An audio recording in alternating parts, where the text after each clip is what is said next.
Hello and welcome back to this episode of Neighbors Cooking. I am your chef and host, Mitch, and we're going to do a great recipe tonight.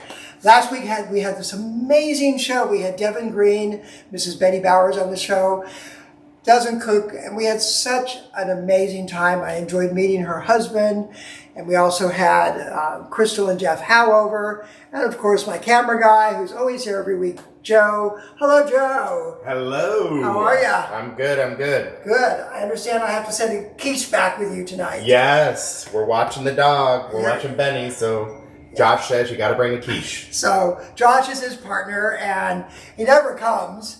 And I used to send food back all the time, but I felt very unappreciated. So now the fact that he would like me to send food back, I'm going to. So Josh, you're getting a quiche, and you're getting a quiche. Everyone's getting a quiche tonight.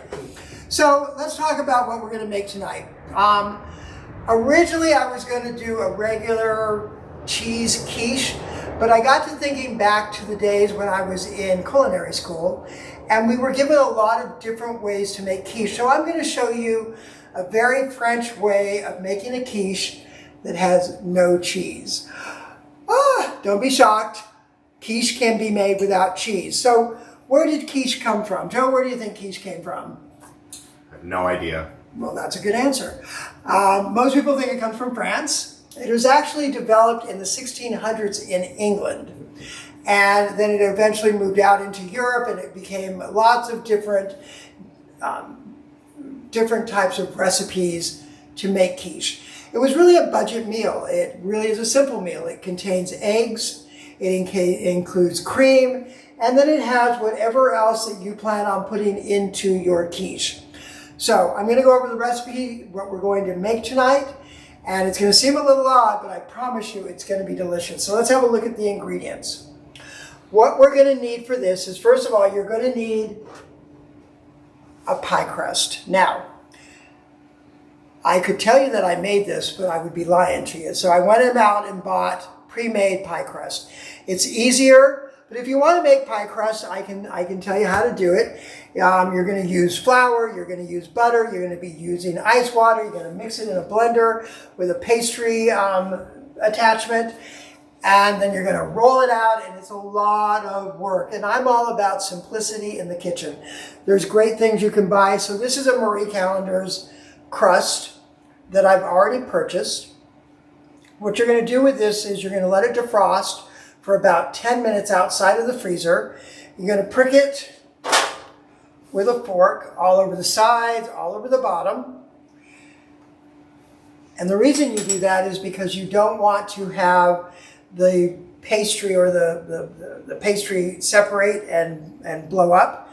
So to avoid that from happening on the bottom, we're going to use these white beans.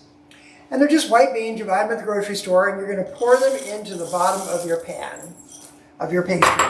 And you're going to spread them out.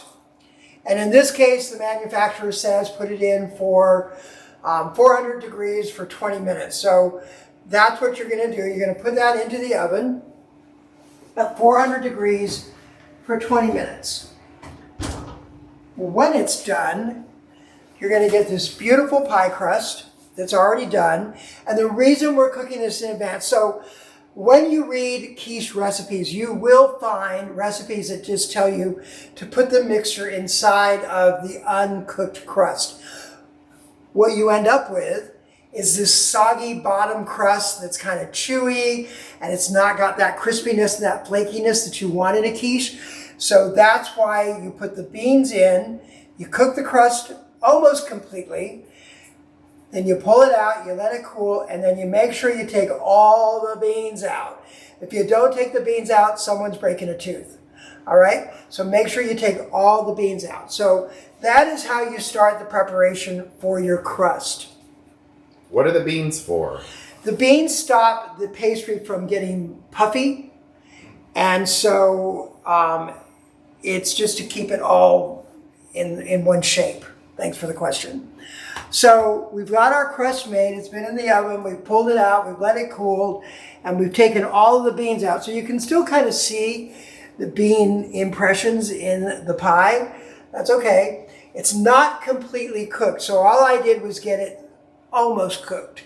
Enough so that when the mixture that we put together goes into the pie, it doesn't get absorbed into the dough and you don't end up with that awful doughy flavor.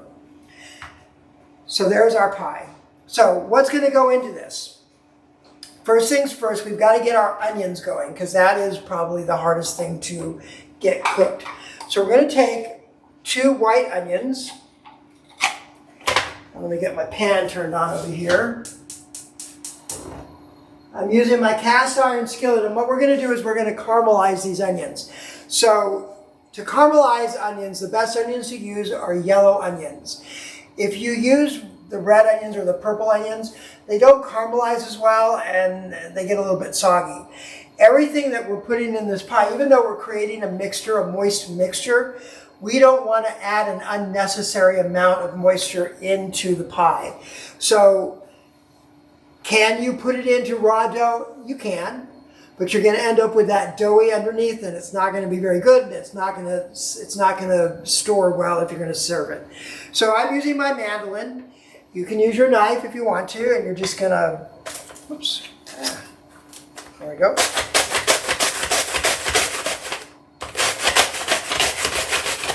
If you don't have a mandolin, you can certainly cut your onions yourself, but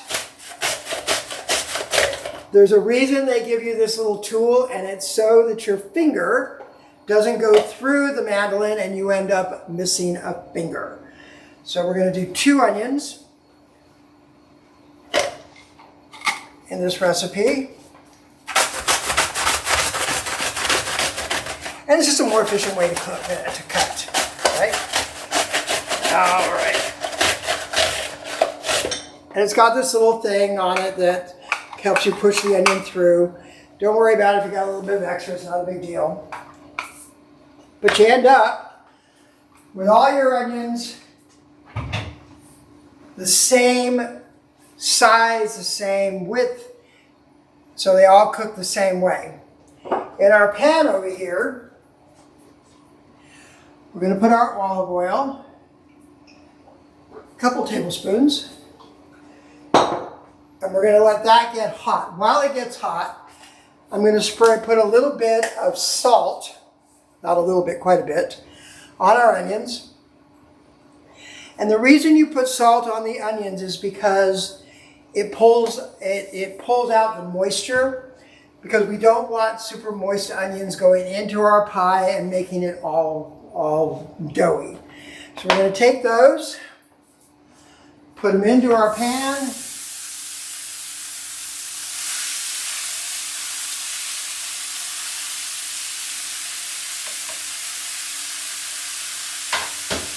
We're going to put a little bit more salt.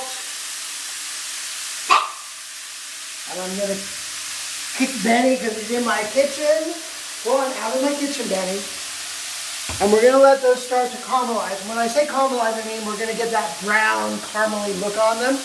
I've got my light at about a medium. Just let them sit. It's going to take about 15 minutes or so to get them to the way we want them to be. Sizzle, sizzle, sizzle. Your oven is set at 350 degrees. And that's what we're going to cook the quiche at. So let's start to make what goes inside. So as I told you before, typically in quiche you have cheese. We have no cheese in this quiche. So what we are using is we're using creme fraiche. We're using a cup of creme fraiche. We're using 4 eggs at $2 an egg right now. So it's no longer a budget meal. I couldn't believe it. I saw eggs, and when I was in the store, it was like a flat of them. It was like $34. I'm like, dang. So, but 4 eggs, so not too much. A whole bunch of dill, fresh dill. A cup of heavy cream. And I bought a bunch of bacon today, and I put some maple syrup and some pepper on it, and I put it on my smoker. And I smoked about a pound of bacon, so we're going to put a pound of bacon into it. Joe, you owned a restaurant. Did you? You didn't go to school for being a chef or anything, did you? I did not. I was self-taught. So did you just say, I'm Italian, I can open a deli? Is that? Well, Grandpa owned an Italian restaurant, so all right. I did run around in the Italian restaurant as a little kid. So. All right, so we're going to take our ingredients. So we've got a cup of creme fraiche. You can buy creme fraiche in any store. Specialty stores, Bonds, Rouse, wherever you want. Comes in a little, I'll show you here. Here's an extra one, yeah. So it comes in a little container, just says creme fraiche on it, easy to find. Creme fraiche is basically like a sour cream, but it's a little bit more refined in flavor, a little bit more nutty in flavor. So we're going to put a cup of creme fraiche in our blender. We're going to put 4 eggs. Bring your eggs to room temperature. Should never cook with cold eggs.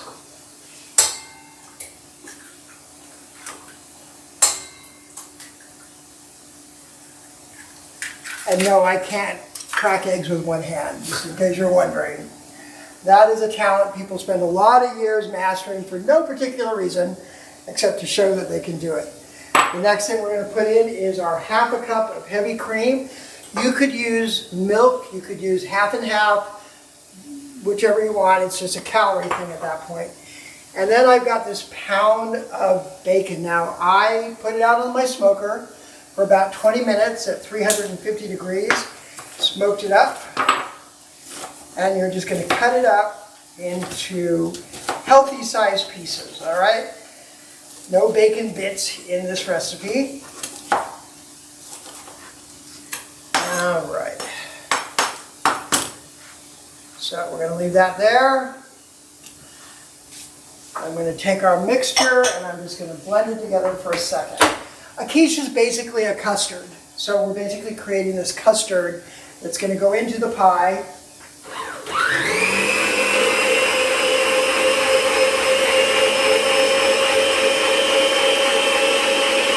Make sure you mix it really well. I hope you can hear me saying that.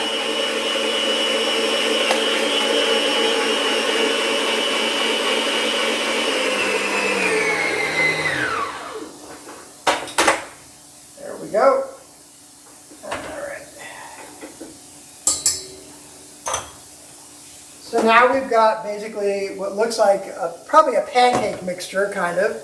We're going to take the bacon. We're going to put that bacon in. Yum. Who doesn't love bacon? Now, if you don't like bacon, sorry. But you can add vegetables to that, You can add right? vegetables, you could do ham, you could do all vegetables, you could do broccoli, red peppers, green peppers. If you're going to do vegetables, again, you need to cook them down a little bit and get the water out of them. Otherwise, you're going to have too much moisture in your quiche. Now, I got to keep cooking these a little bit longer and turn the heat up. So when you opened your restaurant, Joe, were you just like, I'm going to open a restaurant, and that's... No, I owned a Manhattan Bagel franchise. Oh, okay. And bagels went bust, and so I decided to convert to Spinelli's Deli and Catering. And I was growing up in the restaurant industry. I had a lot of recipes from Grandpa, and became a full-service caterer and full-service deli, and had 2 locations, and worked 100 million hours a week. No holidays. I actually, years ago, I owned a candy store, of all things, in Balboa, in Newport Beach. And my partner, who was an interior decorator, or that week anyways, he wanted to have his own business. And so, being the sugar daddy that I was, I decided that I would invest in it. But I said, I am not working holidays, I'm not doing Valentine's, I'm not doing Christmas. Little did I know that I was going to be working Valentine's and Christmas. Free labor. Oh my God, and every other holiday. But it was in a very bougie, like I said, it was in Balboa, in Newport Beach, across on the island. And it was more work than I could ever imagine. All the candy was handmade, it was hand-dipped. We did hand-dipped fresh fruits, we had, European chocolates. I think our cheapest chocolate, and this was back in the 80s, was like 25 bucks a pound, 30 bucks a pound. So it was expensive, but it was a never-ending line of people coming in. But the franchise that I bought from, because it was a franchise, ended up going bust also.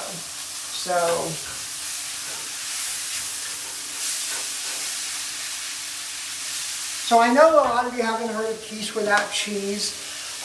Cheese is just kind of a binder of flavor. Quiche can be made into anything. I said earlier when I was in culinary school, they taught us a lot of different ways to make quiche or egg tarts, is basically what a quiche is. So this is a cheeseless egg tart. When I was practicing this with this earlier today, you're always going to end up with extra mixture, depending on how big your pie crust is. If you make a bigger pie, this is a 10-inch. If you did a 12-inch, then this mixer would probably fully fit into the pie. In my case, it didn't. So I have these handy-dandy little silicone bread molds, and I took the extra mixture, and I ended up creating this beautiful, basically it's a frittata. So you could cut it up into slices and have it with breakfast or however you like to use it. So don't throw away your extra mixture. Put it into, cook it. Put it in something, cook it. I got these on Amazon. They're like $1 a piece. They're silicone. They're really easy to use. Nothing sticks in them. And you will be happy. So let's have a look and see how these onions are doing. Can you see this, Joe? Yep. Yep. So basically you're starting to get this caramelization, this brown, not nearly as quickly as I would, but you'll see there's no moisture in this pan, and it's because the salt pulls the moisture out, and once the moisture is pulled out, they continue to caramelize. So we've got our creme fraiche, our cream, our bacon. I'm going to cut up some dill. So I just bought the live dill that you can buy in the grocery stores. We're just going to cut this up. Again, it doesn't have to be that fine.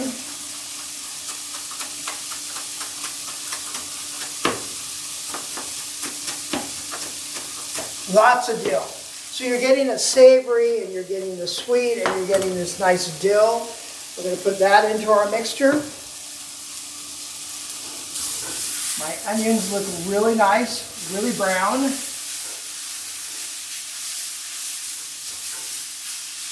Go. Ooh, hot. Not all silicone is created equal. We're going to take the hot onions and we're going to put them right into the mixture.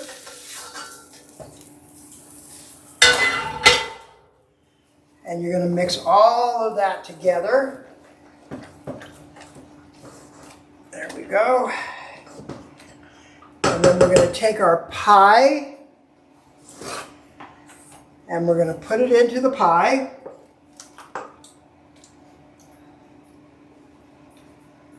You're going to fill it up all the way almost to the top. You can see I've got lots of extra. So that's where this handy dandy little silicone mold comes in. Pour your extra in there. There we go. Now, the other thing you want to be careful about, since we've already cooked this pie almost completely, and it's got a nice brown edge on it, so I don't want to overcook this. So I'm going to take some tin foil. Now you can buy silicone pie edgers also. I thought I had some, but I couldn't find them. So you're just going to wrap the edge in tin foil, and that stops you from getting this burned pie. All right? Real simple. A little bit of tin foil. Your oven is set at 350 degrees. And now you won't have a burnt edge on your quiche. I'm not a baker, but I know a few secrets. All right, so we're going to put this onto a baking sheet in a 350 degree oven. We can also put the silicone mold on with it. We're going to put that into the oven. And about 35 to 40 minutes in the oven. Center rack.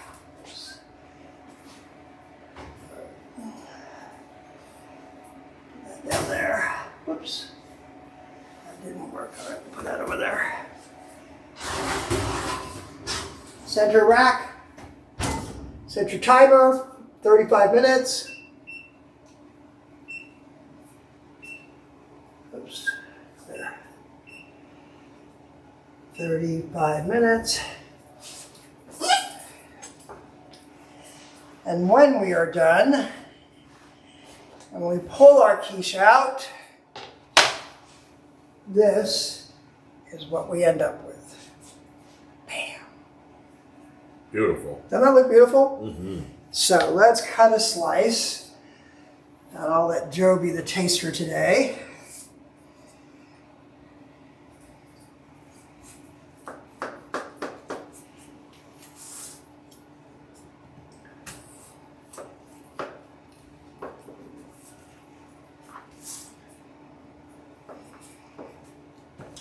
And you can make these slices as big or as small as you like. I'm going to recommend that you serve it with a little bit of a mixed salad.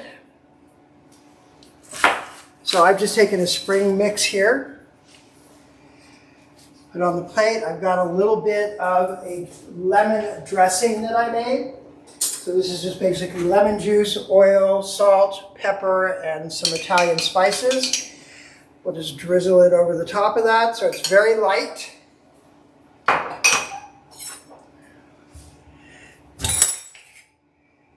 little bit of lemon. Whoops. There we go. All right. On the side of the plate here. And we will get out our first piece.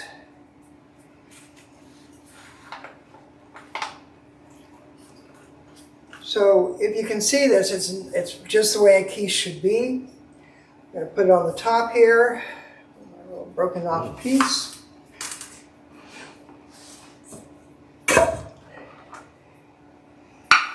And there we have a cheeseless quiche.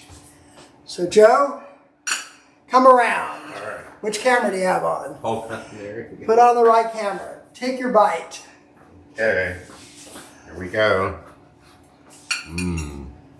I don't know about this cheeseless. Let's see. Should I put some lettuce on with it? Whatever you like.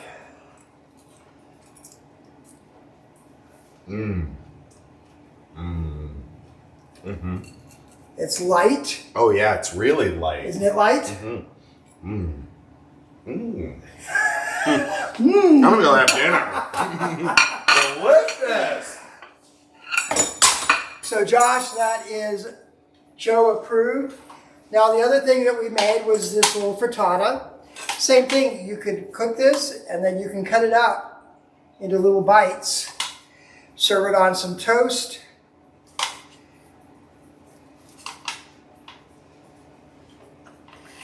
So good. So good. You don't miss the cheese at all. The cheese makes it heavy. This makes it very light, very, very fragile. But it will freeze well. You can keep it in your fridge covered up for a few days.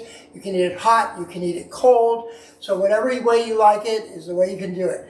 So that is our recipe tonight. Super simple, 5-6 ingredients, 45 minutes in the oven, and you've got this amazing dinner that people are going to love. I hope that you'll all try it, continue to be part of our culinary family, and please, if you make this, take some pictures, put it on our website, share us, and bring our table out to the world. So, till next week, I will see you again right back here in my kitchen. Have a great week. Bye.